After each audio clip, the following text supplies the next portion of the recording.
All right, so I pulled this speech out. I told Frank yesterday I had 7 minutes. He goes, cut it to 4. And I go, wait a minute, I'm a radio guy. We talk. So I've got some scribbles through it, might stumble a little bit through it, but, and in fact, a couple of things I was going to mention, Frank's, have already been said here, but that's okay. First, I want to sincerely thank the members of the First Tee of Greater Sacramento, and I want to congratulate my fellow inductees. Now, for a couple of my Sunday golf group friends sitting in the back, I want to clarify this right away. I have some friends here from that Sunday morning group, and even before I make my first bogey, all right, double bogey tomorrow, I know I'm going to hear some trash talk, and it's going to be, we see your scores. How did you get in the Hall of Fame? So here's the deal. It's simple, guys. I'm the one guy sitting up here that can say, I talked my way in.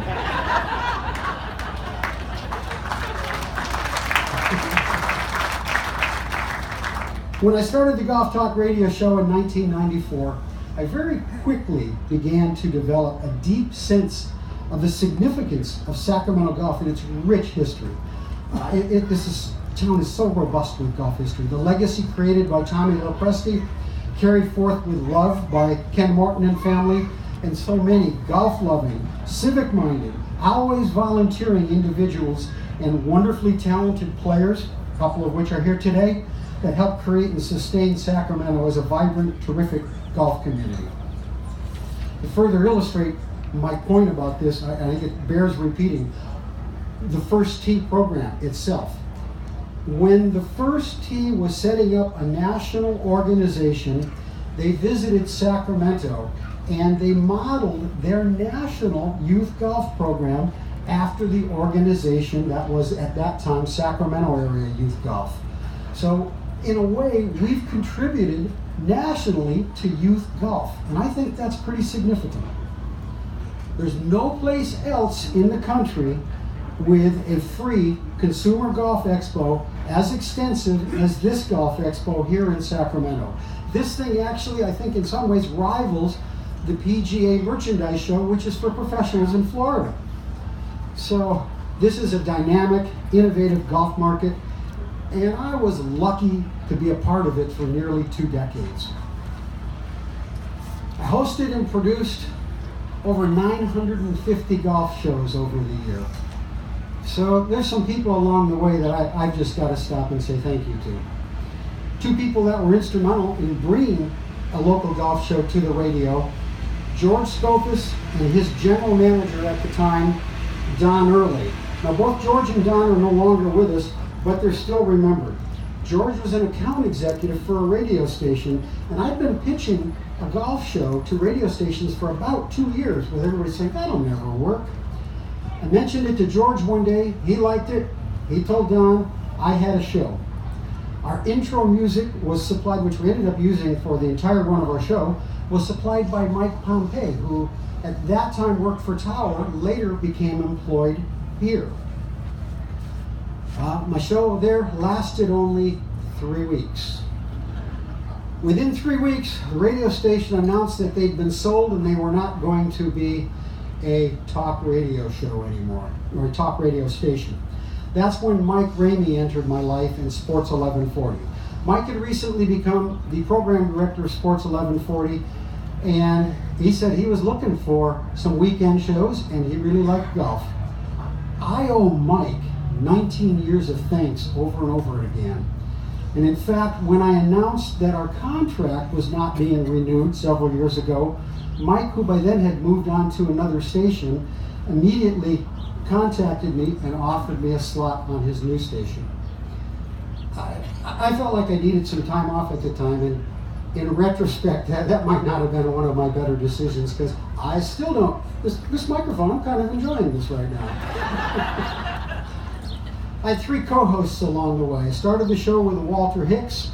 Walter left, went to Princeville. Bruce Kaiser came along.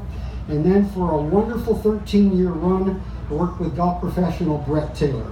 Now, Brett's unable to be here today as he departed this morning for a tournament with the William Jessup University golf team. Brett's the assistant coach, and they've got conference. During the time with Brett's show, with Brett, though, was when the show won those awards. Yes, twice we received awards as the top radio golf show in the country, and 2 other times we were runner-up. And at the same time, somewhere in there, I did receive additionally an award from the California Golf Writers and Broadcasters Association as Golf Journalist of the Year. And at that time, I was only the 2nd broadcaster to have received it. Historically, it had always gone to print writers. I had some awesome interns and production assistants. Sean Cunningham joined me when he was 16 and now works with KXTV, and you often hear him in Sacramento Kings press conferences. Out there, Leo Donahue joined while he was in high school.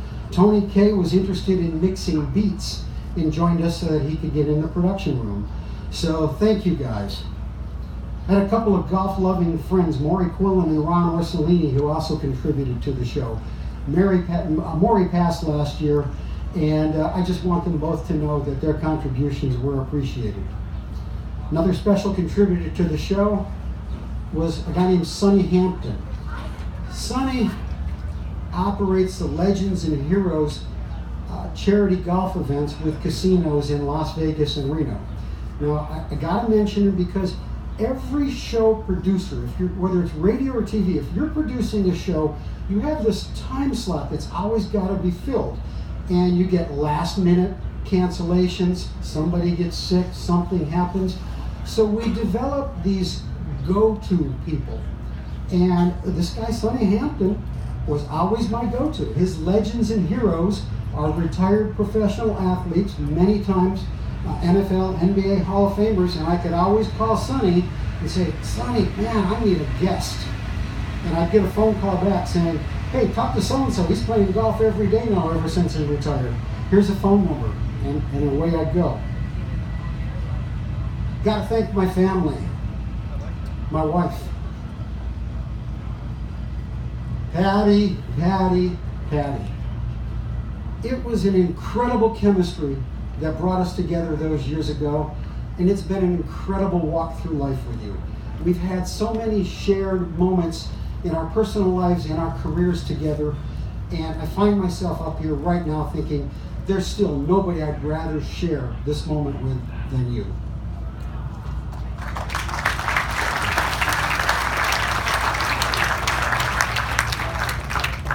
My daughter Abby now lives in the Northeast and couldn't be here today, but her support has always been pretty special.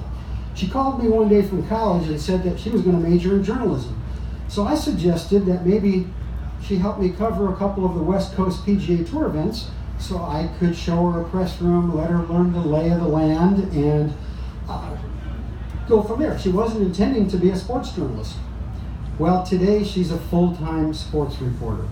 And in addition to that, I had the pleasure of covering 4 U.S. Opens and a PGA championship with my daughter.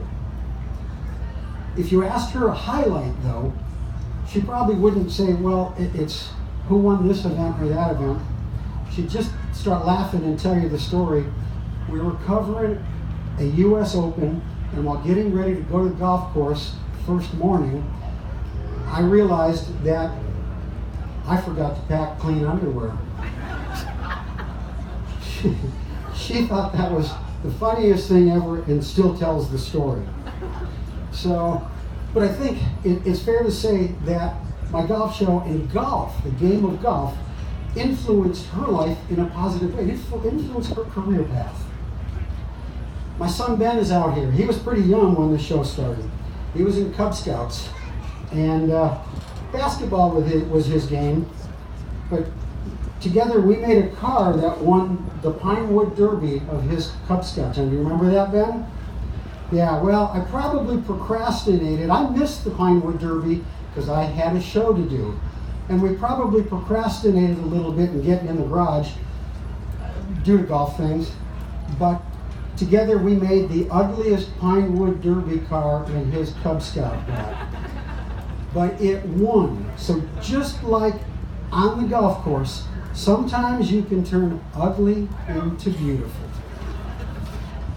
Then there's listeners, friends, advertisers, family, any more minister from the NCPGA has always been a special supporter and friend. Mark Riso sitting back there went from listener to friend. Sam Padilla, my brother's here from Washington. The Morton family. Morton Golf advertised on my show for over 17 years. So all I can say to you guys is, Ken, I hope I gave back as much as I got out of it.